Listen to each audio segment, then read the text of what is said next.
I fame before I joined politics. When we visited Mama Agnes, she was very passionate about the girl child.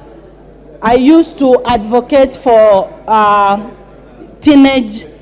I was against FGM, Mr. Speaker, which Mama Agnes, being an Adventist, really supported.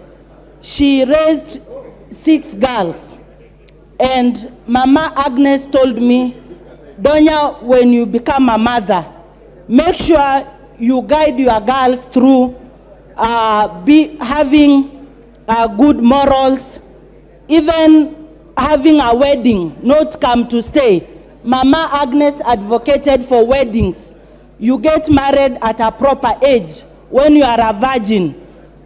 Yes, a virgin. That is what Mama Agnes advocated. You see, if she was fighting FGM, definitely she was promoting safe marriage, where you are clean, you have not gone through early sex. So Mama Agnes was fighting teen pregnancy.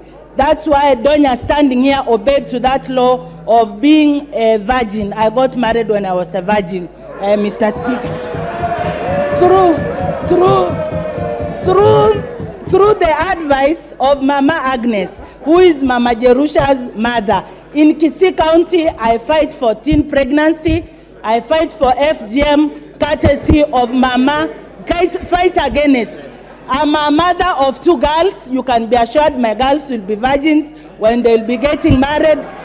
Courtesy of Mama Agnes. Live long Mama Agnes from Kitutu Masaba, where our Solicitor General, Shadrach Mose, comes from. You can see it is the area of leaders. Thank you very much, Mr. Speaker. Rest in peace, Mama Agnes from Gachuba. Thank you.